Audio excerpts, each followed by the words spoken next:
Good evening. I'm Terri Wisdom, and this is Harlem Network News. As many of you know, Harlem Network News is a media platform. We started at the onset of COVID, and we are still here. We are here to ensure that Harlem and the Harlems of the world are informed, engaged, and called to action. And nothing could be more important or more vital at this time. We are post election, where many of us stood for VP Kamala Harris. Harlem Network News, we were at the convention. We are a 4-year member of Win with Black Women. So it was a very, very critical thing. And we understood some of the things on the table that mattered, particularly to our community. Though we know that everything, uh, all of the things that Kamala Harris stood for, or as VP and President Biden stood for, particularly the Gaza war and the expenditure of tax dollars going to really commit genocide, many of us were not in agreement with that and felt that different stances should be taken. However, comparatively with some of the things that Donald Trump uh, stood for, Project 2025 and more, and positions on race, positions on equity, positions on diversity, we were clear that this was really not the best for our community, though we know that a Biden America was not perfect, and Obama America was not perfect. And at the end of the day, our community is still suffering from great disparities, which COVID really magnified. And we've been moving on since then. But this has been an amazing week in terms of activities, in terms of news, in terms of information. Harlem Network News did cover the inauguration. We thought that it was very, very critical that we watched so that we could analyze and really help the community to interpret what was going on. And it's been extremely interesting. We know that there were directives, particularly to many people of color, to really not watch the inauguration, to not have all those eyes pushing up ratings and advertising dollars. There were many who stood down. Um, our Reverend Al Sharpton of NAN uh, staged a rally in Washington at one of the AME churches in Washington, D.C., which was very well attended because the inauguration actually fell on Dr. Martin Luther King Jr.'s uh, day of birthday celebration. His actual birthday is January 15th. However, it was nationally celebrated on the 20th, which was the inauguration day. So on one side of Washington, you had the inauguration going on. And on the other side were folks that are part of the NAN organization or supporters that came from all over the country. And there was much conversation about Dr. King, what Dr. King stood for, and the principles beyond the I Have a Dream. And then on the other side of Washington, you had the inauguration, which in some senses for the actual inauguration, the actual swearing in, seemed quite the norm and quite balanced. There was the benediction by a rabbi, by the minister from Detroit, Black, that was a great supporter. And and Trump himself said that he wanted to thank all the Black and brown voters that voted for him, and that he was in support of them. It appeared to be a very balanced situation. Hakeem Jeffries, Black from Brooklyn, Speaker of the House, was there. Um, it was officiated and organized by Amy Gorbachev. So there were a lot of norms at the inauguration. President Obama, all the sitting presidents or presidents who have sat were all there. And President Obama was there. First Lady Michelle Obama opted not to be there based on uh, Donald Trump's now President Trump, 47th president after being 45. Um, he really, um, it was fairly normal. There was a point where he began to bash Biden and the administration and what has gone on, and none of the presidents stood or clapped. He also proceeded, this is Donald Trump, to speak about all the things that he was going to put into executive order. And I'm breaking this down. I'm Terri Wisdom. This is Harlem Network News. And I want to assure that our communities are informed, once again, engaged, and called to action. It's a lot to unpack, but it's very critical because a lot of what is happening is directly impactful to us. So we've got to understand what's going on, and we've got to put pressure on our public officials and our leaders, our clergy, and ourselves to assure that we come through these trying times. You put icing on the cake, and it's understood that our very own Mayor Adams of New York City, the mayor of New York City, really the second Black mayor in our lifetime, was called about midnight to attend the inauguration. He was in the side room, but he drove in official cars, to my understanding, down to Washington, D.C., and participated in the inauguration, and then turned around and came back to New York. So there was a lot of flurry about that.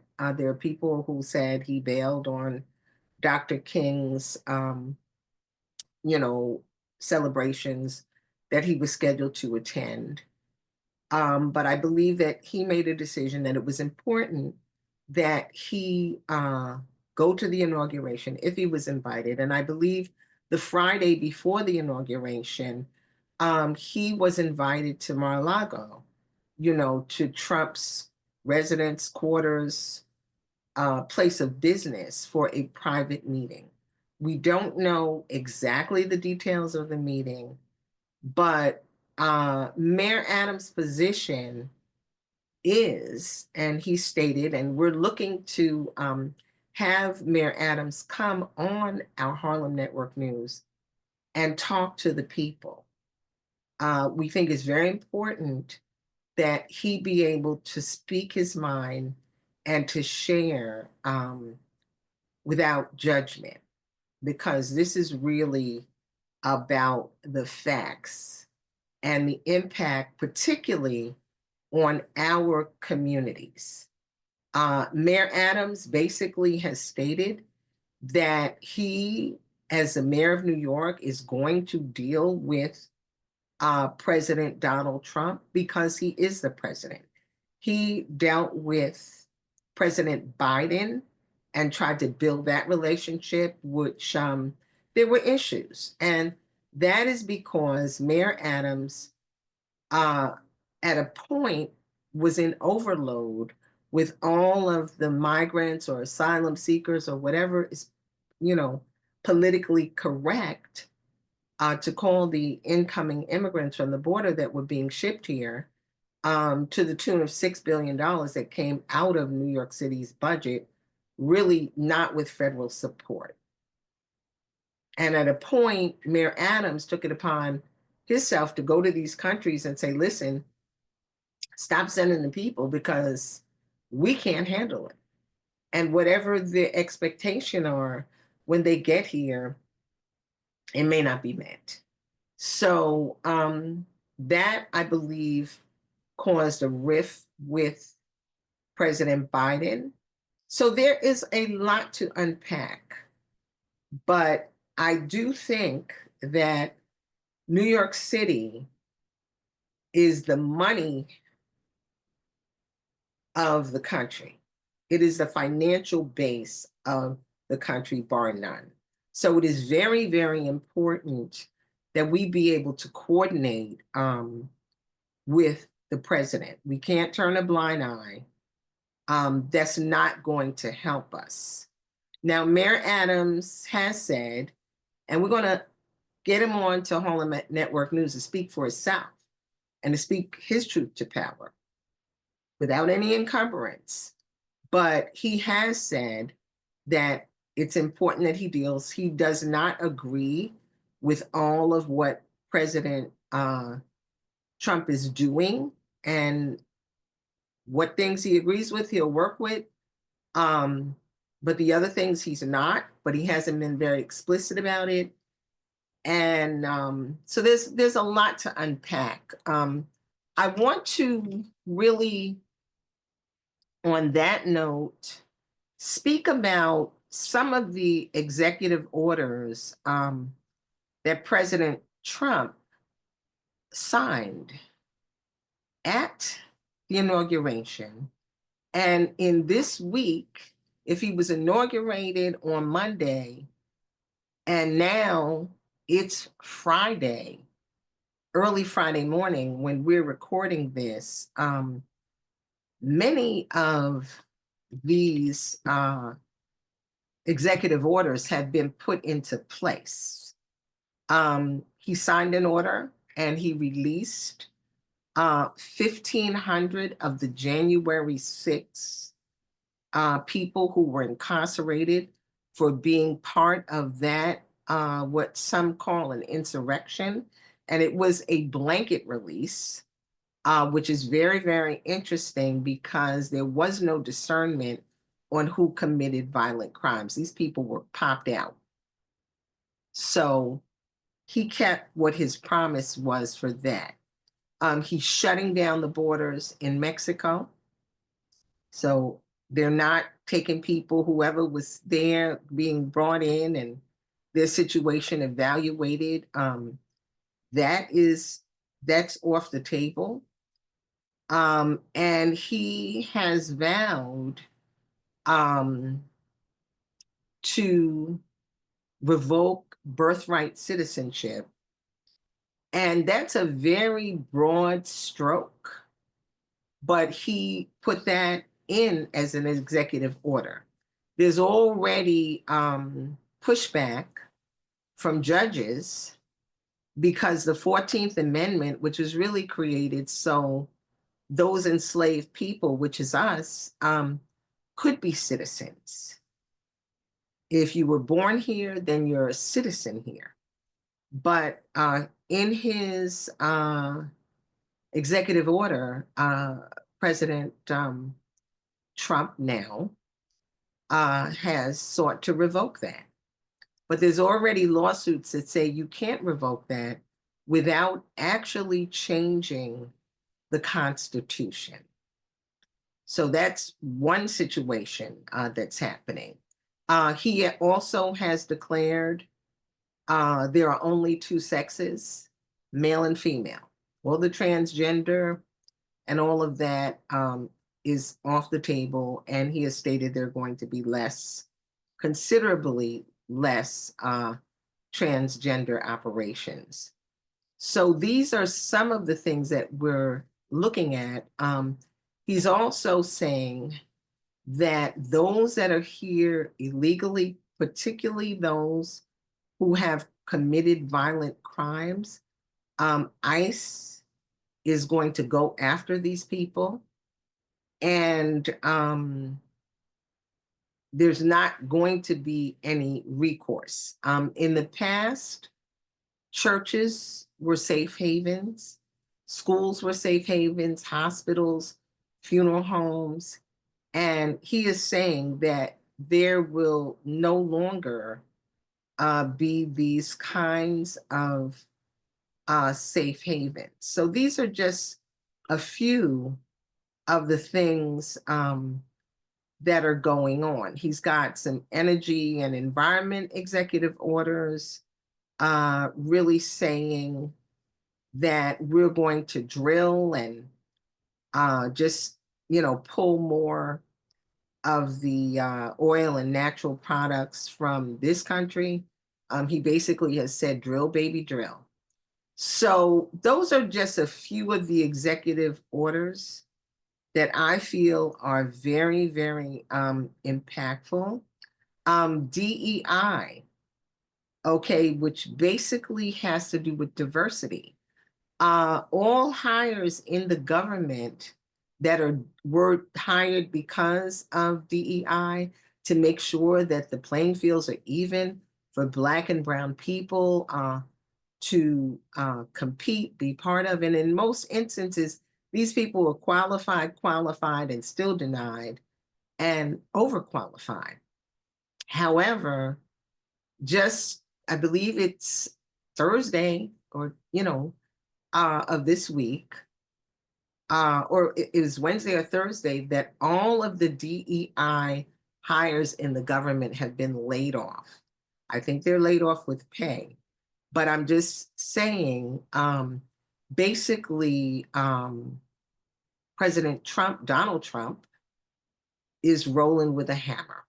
So I think it's very important that we pay attention to what is happening, because a lot of this is directly impactful.